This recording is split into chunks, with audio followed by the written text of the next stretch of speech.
হরে কৃষ্ণ। আজকে আমরা আলোচনা করব একাদশীর সম্বন্ধে। যে একাদশীটা আগামী দিনে আসতেছে সেটা হলো 31শে শ্রাবণ 1431 শকাব্দে 16ই আগস্ট 2024 শুক্রবার পবিত্রা রূপিণী একাদশী বা পবিত্রা একাদশী বলিয়া শাস্ত্রে উল্লেখ আছে। তো এই একাদশী খুব মর্মান্তিক একাদশী, যে এই একাদশীটা পালন করিলে আমরা সকলেই উপকৃত হতে পারব। টাকা পয়সা অনেক কিছু আছে, কিন্তু সঙ্গে পুত্র কন্যা যদি না থাকে তাহলে এই ধন ঐশ্বর্য দিয়ে আমাদের কি হবে। তাই এই একাদশীটা আমরা সকলেই, আমাদের পুত্র আছে কিবা নাই এর কোনো কথা নয়, কিন্তু যাদের নেই তারা অবশ্যই করা কর্তব্য।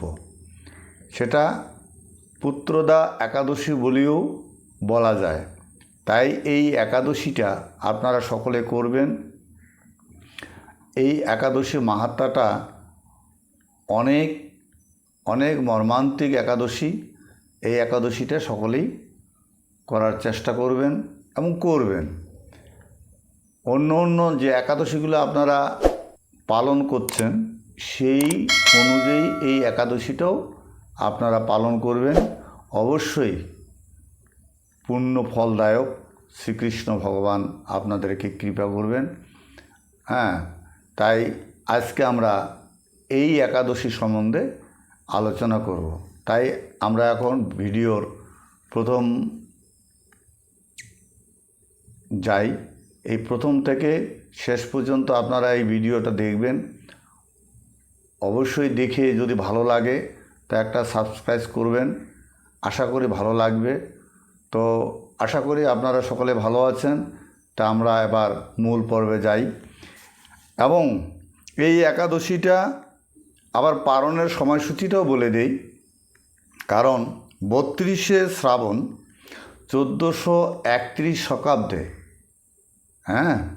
17ই আগস্ট 2024 শনিবার পবিত্রা রূপিণী একাদশীর পারণ সময়টা কখন হবে?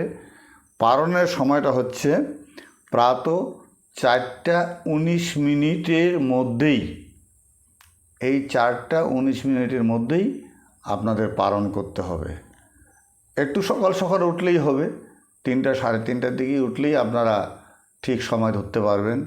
আর 3টা সাড়ে 3টা তো উঠতেই হয়, কারণ ভোরবেলা না উঠে তো পারা যায় না।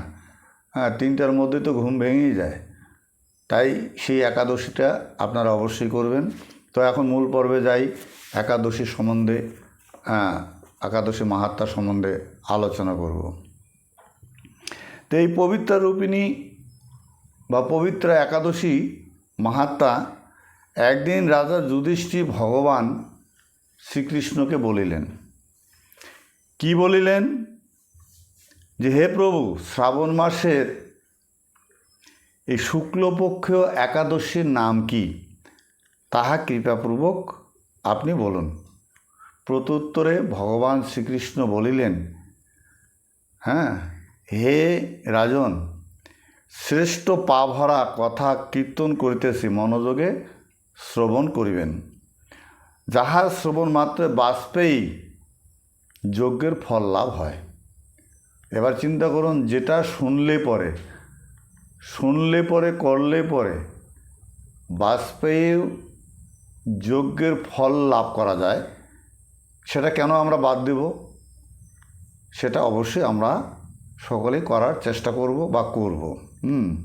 পুরাকালে মহিজিৎ নামে একজন বিখ্যাত রাজা ছিলেন। কিন্তু দুঃখের বিষয় এই যে তাহার মনে বিন্দুমাত্র সুখ ছিল না। কারণ তিনি অপুত্রক ছিলেন, তার কোনো পুত্রকন্যা সন্তান ছিলেন না। হ্যাঁ, পুত্রহীনের এ হলো পরলোকের কোনো সুখ নাই। কারণ পুত্রবিহীনা মানুষ জীবের কোনো সুখ শান্তি আসতে পারে না, সেটা আপনারাও নিজেও জানেন। তাই এই মহিজিৎ রাজা কোনো সুখ পেতেন না।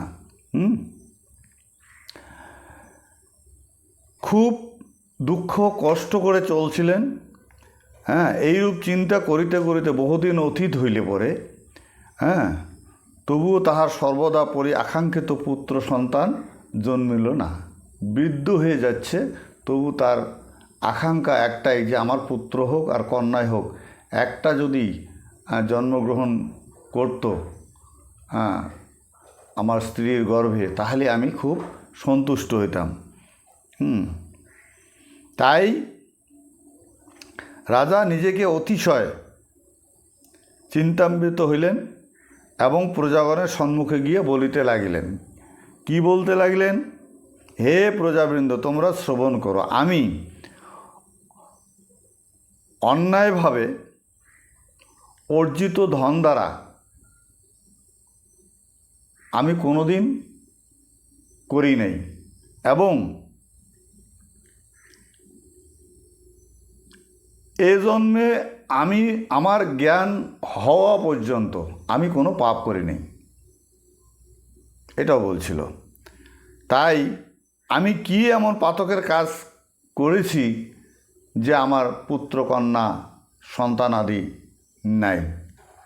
তাই তোমাদেরকে বলতেছি যে ব্রাহ্মণ এবং যারা প্রজাবৃন্দগণ আছেন, তোমাদের সবাইকে বলতেছি, পুত্রবৎ পালন করিয়া আসিতেছি, ধর্ম আচরণ মহিকে লাভ করিয়াছি, দুষ্টকে পুত্র রূপেই তাদেরকে শ্রেষ্ঠভাবে পালন করিতেছি, কিন্তু দেশের পাত্রকে কদাপি অনুসূয়া করি নেই। হে দ্বিজোত্তম, ঈদৃশও ধর্মপদ অবলম্বন করিয়াও কেন আমার গৃহে পুত্র জন্মিল না? খুব শোক করিতেছেন রাজামশাই। তাই পুনরায় শ্রীকৃষ্ণ বলিলেন, নরপতি এই সকল বাক্য শ্রবণ করিয়া তাহার হিতার্থে ব্রাহ্মণগণ ও প্রজা পুরোহিতগণ সহ সবাই বনে চলে গেলেন। বনে গিয়া খোঁজা আরম্ভ করলেন যে কার কাছে এই সুব্যবস্থা বা সুপুত্র লাভ করার জন্য রাজাকে দান করব। তাই সবাই বনে গেলেন। ঋষি সেবিত আশ্রমসমূহ দর্শন করত জনক মুনিবরের সন্ধান প্রাপ্ত হইলেন। তিনি দীর্ঘায়ু, নীরব, জিত ক্রোধ, জিতাত্মা, নিরাহার ও নিরলম্বভাবে ঘোর তপস্যা করেন। সর্বশাস্ত্র বিশারদ ধর্মতত্ত্বজ্ঞ ত্রিকালঙ্গ মহামুনি ত্রিভুবনে লোমশ নামে বিখ্যাত ছিলেন। এক এক কল্প গত হইলে তাহার এক একটি লোম বিশীর্ণ হইয়া যাইত, এবং পরস্পর বলিতে লাগিলেন যে আমাদের বহু জন্মের ভাগ্যফলে এই মুনিবরের সাক্ষাৎ পাইলাম। একজন মুনির সাক্ষাৎ পাইলেন, লোমশ নামে যে মুনি, তাহার সাক্ষাৎ পেয়ে তারা সবাই সন্তুষ্ট হলেন। অতঃপর ঋষি সত্তম তাহাদিগকে সম্বোধন করিয়া বলিলেন, কি হেতু আপনারা এ স্থলে আগমন, কেনই বা আসলেন? এত স্তুতি এবং স্পষ্ট ব্যক্ত করুন, আপনাদের যাহাতে হিত হয় আদি নিঃসংশয়ে তাহা চেষ্টা করিব। যে আপনাদের যে আকাঙ্ক্ষিত নিয়ে আসছেন, আমি সাদরে চেষ্টা করব যেন আমি সেটা করতে পারি। পরোপকারার্থে যে ব্যক্তি, ইহাতে কোনো সংশয় নাই, আমি পরহিতকারের জন্যই জন্মগ্রহণ করিয়াছি। তাই আমি পরের জন্য কি হিত কাজ করব, তোমরা বলো আমার কাছে। ব্রাহ্মণগণ বলিতে লাগলেন, হে ঋষিবর, আমরা কি উদ্দেশ্যে এখানে উপস্থিত হইয়াছি তাহা কৃপাপূর্বক শ্রবণ করুন। আমাদের সংশয় সাধনের জন্য আপনার চরণ সমীপে অর্পিত। এই পৃথিবীতে আপনার সদস্য শ্রেষ্ঠ ব্যক্তি কুত্রাপি দৃষ্ট হয় না। মহিজিৎ নামে রাজা নিঃসন্তান হওয়ায় অতি দুঃখে দিন যাপন করিতেছেন। আমরা তাহার প্রজা, তিনি আমাদিগকে পুত্রবৎ পালন করেন। তাহার পুত্রহীনতা দুঃখে আমার সবাই নিরতিশয় মর্মাহত। তাহার মনোবেদনায় দূরীকরণ মানুষের নিকৃষ্ট মতি সহকারে ঘোর তপস্যা নিমিত্ত এই গহন বনে প্রবেশ করিয়াছি। হে দ্বিজোত্তম, মহতের দর্শন কার্য সিদ্ধ হেতু বলিয়া জগতে প্রসিদ্ধি আছে। হে মুনে, যাহা রাজা যাহাতে পুত্রের সুখ দর্শন করিতে পারেন তাহা উপদেশ করুন। শ্রীকৃষ্ণ বলিলেন, মুনিবর, তাহাদের বাক্য শ্রবণ করি কিয়ৎকাল ধ্যানমগ্ন হইলেন এবং রাজার পূর্বজন্মের বৃত্তান্ত বলার আরম্ভ করিলেন। পূর্বজন্মে ধনহীন একজন বৈশ্য ছিলেন। তিনি বাণিজ্য কর্ম করতেন, এ গ্রাম থেকে সে গ্রাম, সে গ্রাম থেকে ওই গ্রাম। তো এইভাবে যখন চলছিলেন, তখন এই জ্যৈষ্ঠ মাসের শুক্লপক্ষের দশমী দিনে, সেদিন গমনাকালে মধ্যাহ্নে পথিমধ্যে অতীব তার জলের তৃষ্ণার্ত হয়ে গেলেন। আর এই জলের তৃষ্ণার্ত হওয়ার পরে গ্রাম প্রান্তে জলাশয় দর্শন,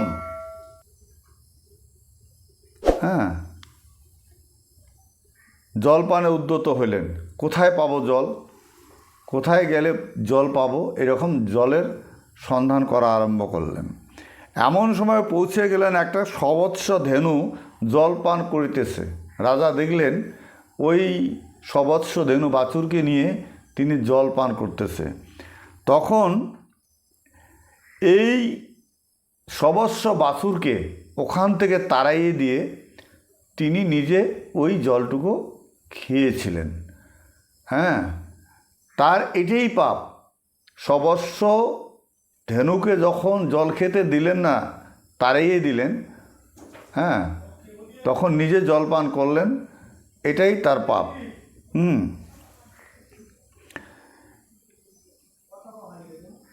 তৎক্ষণাৎ তিনি তাহাদেরকে জলপানে বঞ্চিত করিয়া নিজেই জলপান করিতে লাগলেন। এই পাপকর্ম ফলস্বরূপ তিনি পুত্রহীন হয়েছিলেন, কিন্তু পূর্বজন্মের কোনো পুণ্যহেতু এই রূপ নিষ্কণ্ঠ রাজ্য প্রাপ্ত হয়েছেন।